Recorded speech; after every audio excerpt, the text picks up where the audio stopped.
There are moments in history when doors open quietly, and others when they are forced. On the moon, 800 souls gamble everything on a ship not built for them. On Earth, old grievances gather around an empty swimming pool. Some believe power lies in weapons, some believe it lies in honor, and some simply believe in leaving. Today is not about victory. It is about who is willing to move and who is willing to stay.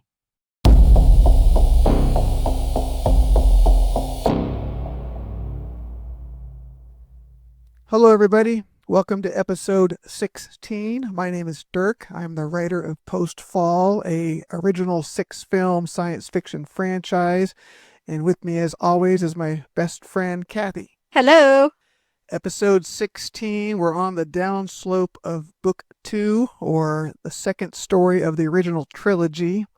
The other 3 parts are prequels that we'll get to eventually as well here, week to week. To remind our original listeners or any new folks joining us that we are making Post-Fall, an original 6-film franchise. As a tagline, I typically describe that as Blade Runner meets the R-rated version of Narnia. I had written up a new one that I thought was interesting, a pitch of calling it Blade Runner meets Mad Max with the mythic dual world of Dune. We are in year 1 of my estimated 10-year for full release schedule. Roughly episodes are 1 week, or week 16 of the first year. And I would love to get any kind of interaction with the YouTube channel.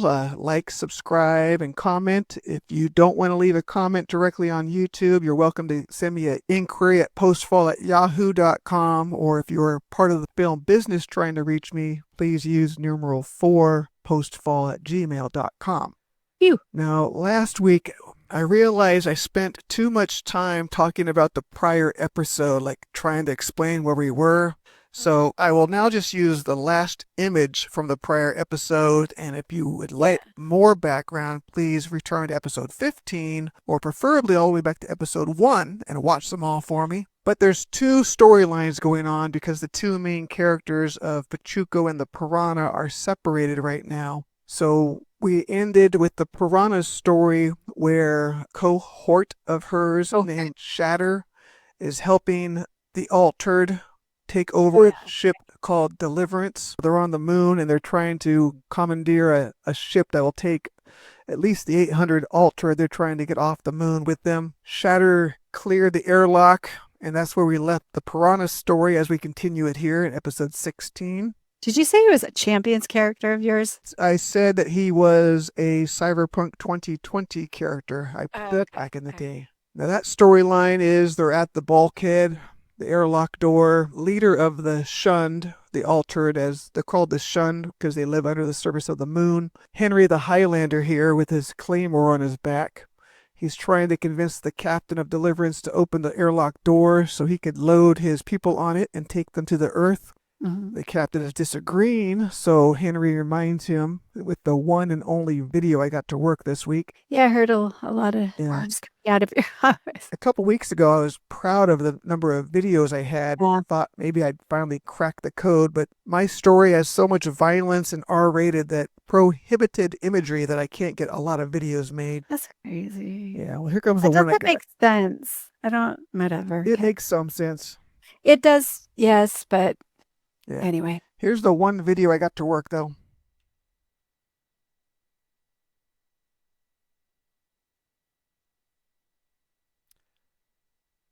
It's an antimatter sword. A lot of the tech that the moon uses in this future is antimatter, and Henry worked at CERN, the particle accelerator, in the future storyline. They go to the moon and use antimatter as the general energy source, and he built this illegal weapon, which can cut through anything. You know, you could say it's kind of a lightsaber. So it can just cut through that door right there. Yeah, and the captain knows that. Yeah. So he agrees to unlock the door, and the people of his personnel exit the ship while the Shunned load the ship. Is there more left? Yeah, I think the number that was estimated was closer to 3,000. So the other ones did not want to leave the moon at that time. Oh, okay. Now, so the last image of Pachuco's storyline from episode 15 was he was approaching the Coraline Resort, and behind that is Tubbs Hill, where he is to try to convince some of the altered animals to come join the battle against the gang called the Master Race. And the sheriff had seen him, and they spoke briefly before she let him go. He decides he has time to stop at the resort, which is where the Piranha's apartment is, and he was going to get a shower and maybe rest for a little while. Goes to the apartment door and hopes he can get in, and while he's checking the door, somebody inside the apartment opens it up. Oh, yeah, okay. So I remember this, sort of. yeah, again, I cannot get good videos, so we'll have to go inside here now. We see this cybernetic gorilla arm grab Pachuco. In the screenplay, it says that the gorilla drags him along the walls and knocks all the piranhas collectibles down. And the amount of damage that the images are showing is way too much. But he is destroying things that are hanging on the wall and whatnot, knickknacks and the like. So here's your first look at one of the god monkeys. There's 3 god monkeys, and this is Leopold. He is the most militant of the 3. He is considering killing Pachuco at this point when the ruckus catches Sam's attention, and you'll see that Sam... It's the other, yeah. Yeah, Sam is the bellhop of the resort, and physically the most powerful of the 4 gorillas in the storyline. So he saves Pachuco here. Again, the apartment damage is way too much here, but he still stops the fight. Pachuco have glasses on? Again, the imagery is just weird. I don't know why I'm seeing these weird things, but with all the stuff going on, I see his glasses. Okay. Yeah, it did add that, but I have so little time, I gotta just move forward when things mostly work the way I want them. I just keep moving forward. Sorry, I don't mean to keep pointing them out. I just noticed them. No, it's funny that it does things like that. But also, sometimes you go, oh yeah, then there's something to it, so. The other 2 god monkeys are on the left side, the leader, which is Cain, and on the right side you see Sunflower, a female. And what are the god monkeys? Well, I named them the god monkeys because back when I was writing or thinking of the story, I was playing with our children that game called Heroescape, and one of the character cards were these cybernetic gorillas, and I would often play them, and I would kind of role play and call myself Dot. Oh yeah, I remember. So in this, I don't think Cain really is going to have cybernetics, and I don't think Sunflower needs them either, but still, as gorillas, they use the god monkeys as their name. Oh, there's no significance to it? Like there's... It's just their gang name, I guess you could say. Okay. Or other people called them. And so that's Aw. Maybe I'll go back and cybernize all of them, but I don't really think Cain needs it anyway. And it's Cain, Leopold, and Sunflower, you said? Yeah. And then Sam's the other one. Yeah. Good job. I did it. Yeah. Cain should have a suicide vest, but you can't tell imagery to give me a suicide vest. I actually got it. I understood that. What did you say to put in there? Water bottles? Red road flares. Okay. So now in the back is Leopold. He should have a large M60 machine gun, like the kind you see on Vietnam helicopters. Oh, yeah, okay. And that's why he needs help carrying the ammunition, with the Sunflower carrying his ammo crate there. And they're a family, they're a gang, they're married, they're brothers. What is it? Within their bloodline, I'm not sure. I did suggest that Sam was part of their troop at one point. I don't know what their blood relationship. I kind of assume Sunflower is Leopold's girlfriend. Okay. Now we cut back to the Piranha story on the moon, where they have gained access to Deliverance. Here we see Henry in the captain's chair, Terran in his blue hologram form, Luna in her pink hologram form, and Shatter with his helmet off in the back there. Oh, okay. I was going to say, who is that? Might have changed Shatter. And he's not altered. He just has armor. He is altered, but we discussed last week that we don't really know what his alteration is. Oh, I couldn't. I know we had that. I guess that's why I couldn't remember what he had. So he's an altered that doesn't have an ability that comes out in the storyline. He's more high tech in the storyline. Okay. Of course, they're going to return to Earth with their 800 passengers, so they disembark from the moon. Luna, in this form, does not have control of the moon any longer, but they still have all the knowledge of the moon system, so there is some delay in their pursuit. They have some window of opportunity to get some distance between them. Okay. So they are disembarking from the moon here. Henry is giving orders. And now Luna, these are copies, so Luna and Terran are still on the moon doing their own different thing. The Luna and Terran you see here aboard Deliverance are a copy, and they have their own current, present, and future. Yeah. Whereas the copies that they had to leave behind in the mainframe has another storyline that you'll see coming up in book 3. Oh, okay. Image of roughly what the 800 might look like aboard Deliverance, because Deliverance is designed as both a mass transit spaceship, which should have between 20,000 in the screenplay, and I said 50,000 when I was making a few episodes ago. It should land on Earth and become a cathedral, so basically the seating that they would use for the mass transit will become the pews and the congregational seats. Okay. Back on Earth, Pachuco would have taken his shower, and he is now heading to Tubbs Hill, where he is to meet at this abandoned pool. Why did Leopold grab Pachuco? Because he heard commotion at the door and wasn't sure what was going on. So Why is he in there? Isn't that Piranha's? It is the Piranha's apartment, but Sam let them use the apartment. Basically, if you recall the storyline going back, there was a bloody battle inside the apartment. By time, it would have only been like 3 days ago. So Sam had Sam cleaned up the bodies and blood after the Piranha and Pachuco went after Genesis to save her. Okay. Yep, I remember now. And Sam has a friendship with the Piranha and allowed his prior troop members to use the apartment for the evening. Okay. It wasn't because they were attacking him or they were in there doing something bad. I got it now. No, I mean, you can even see that Kane was doing dishes and cleaning up, getting ready to leave. Yeah, that's why I didn't understand what was happening. Yeah. I thought you were going to talk about it more. Anyway. No, they were just using that for the evening, and they were going to go to the pool, and unfortunately, Pachuco arrived at the wrong time, and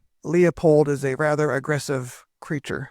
Okay, I got it now. So Sam has to clean up this mess again. So we're going back to Tubbs Hill at the gathering spot. I don't love this image, but it gives you a general idea what's going on. You can see Sunflower back there and Kane and Leopold, but they're not looking very good. This is Goldfuss that we had seen way back in episode 2, maybe. And you just imagine there's a collection of altered animals, some that are armed, some that are not so dangerous looking, some that are very dangerous looking, and they're discussing who is and is not going to go up to Silverwood theme park and help clear out the master race. Okay. Goldfuss is against the idea. In fact, if you go back to episode 15 and listen to the outro song, the lyrics, which are dialogue for my screenplay, is the dialogue between Goldfuss and the God Monkeys, basically. Goldfuss does not want to go up there. And as you can imagine, Leopold does.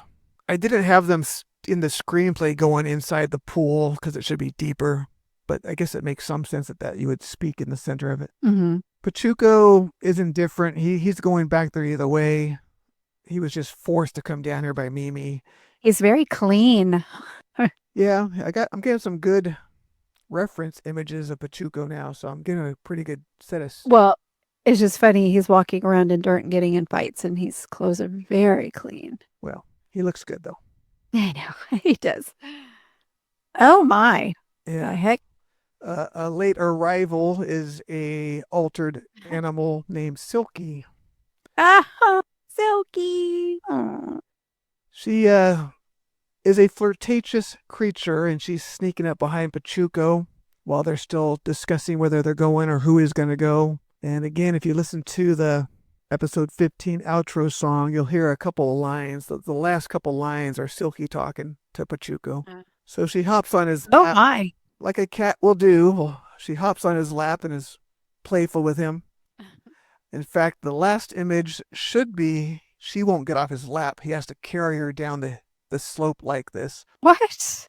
Yeah. Why? But I can't get the imagery to generate with a man carrying a Catwoman on his lap. So yeah, This is the best image I can get of Silky interacting with Pachuco. Oh, Silky. Oh, Silky. Now, the actual last image for this episode is going to be an idea I had for Silky, which was, how many. Oh, yeah, Yeah, I you did mentioned it. to you. I tried to add some tattoos, but of course, a furry creature can't get tattooed traditionally. So these would be a brand that she would have on her. I didn't put much time into it yet, but I wanted to get your opinion as you yourself are rather heavily tattooed. Do you think we should go for tattooed Silky or non-tattooed Silky? I don't know. You would think I'd be like all for it, but she looks so pretty. Yeah, and I gotta say these brands that we just kind I of randomly threw on are get what you're doing. attractive. Yeah. Yeah. They'd have to obviously be more attractive. Maybe if you did like a cute butterflies or something. Yeah, I'll try to. Maybe we'll talk about it and have a design and see if we can get a set of them. Yeah. Yeah, well, I'll try to get a couple cute ones on there, like you say, a butterfly, and see if I can get some good place ones on there, and see if you like that next week. Okay. But I really like the before image. Yeah, I get it. She looks very clean, I suppose you could say there. Mm-hmm. Her head is really good. I really like it. Her head surprised me. It was the one thing I didn't care for. Like it was so Really? cat-like, but at the same time, I love it. too. I love it. Yeah. It'll probably stay that way. All right. Yep. Well, that is the end of the imagery for episode 16. Aw. Okay. Well, I can only get so many in each week, and we I know you have had a hard time this week. we have 2 more episodes to go for book 2. These last 2 are the ones I've been looking forward to because of the finales with the 2 characters. The Piranha is going to get into an interesting space battle. Pachuco gets into the interesting battle of the Silverwood theme park. But anyway, I thank you all, anyone who's still listening. I appreciate you. If you can, please interact with my YouTube channel. I have such little interaction now, and I would love even constructive criticism. I don't mind constructive criticism. And thank you, everybody. Quick question. Oh, sure. The one time I don't ask you. I always ask you, and you never have a question, so I stopped asking you. Are you putting your screenplay books up for sale? I am going to end up putting a YouTube collector's edition of my hard copy of screenplays. Okay. Right now, my thought is I'm going to make them some sort of a signed and numbered collection that people can buy, and I don't mind selling a collectible. I like collectibles, so keep an eye out. Yeah. It'll probably be a month before I get around to doing that because I have some other life things going on this month, which are going to slow me down. And that's going to be part of modifying and updating my postfall.com website, which up to now I'm just not using much more than the screenplays. You can go to postfall.com now, and there are 80 pages of my book 1 screenplay pages on there if you want to go read those. But thanks for asking. I'll get that hopefully updated next month. Well, I know we had talked about it. I didn't know if you maybe forgot or I just jumped the gun. No, it's fine. I don't mind mentioning it. It's coming in about a month from now. Okay. All right. Well, thank you, everybody. Y'all take care. Like and subscribe. Bye. Bye, everybody. 800 rise from the shadows of the moon. A captain relinquishes control without surrendering dignity. A warrior sheathes rage in the name of civilization. And on a hill overlooking what once was prosperity, loyalty fractures over memory. In times of upheaval, courage is easy to declare. It is harder to define. Some march toward battle, some retreat into peace, and some choose each other. The reckoning is not tomorrow, it is already underway. Luna talks about departure like it's poetry. It isn't. It's fear. It's exhaustion. It's 800 people deciding the shadows are no longer good enough. Henry says hope isn't a strategy. He's right, but neither is staying still. And down on Earth? We don't fight because we love violence. We fight because something we loved got violent. That's not ideology. That's human.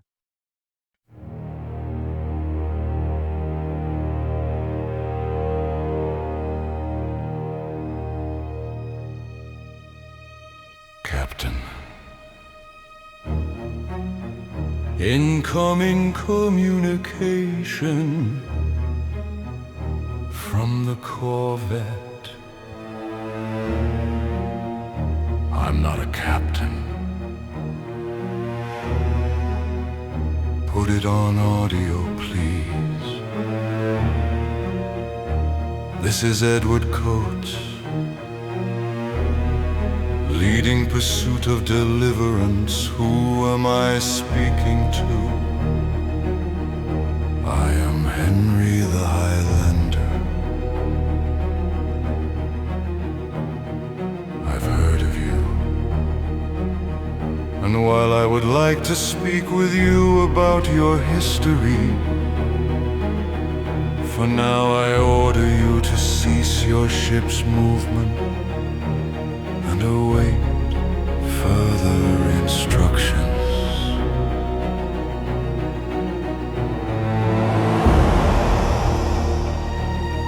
We won't be slowing down. That would not be in my people's best interest.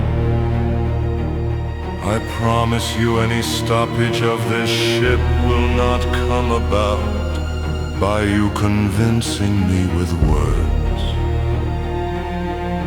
Henry, you are a criminal, and while it appears you have taken it upon yourself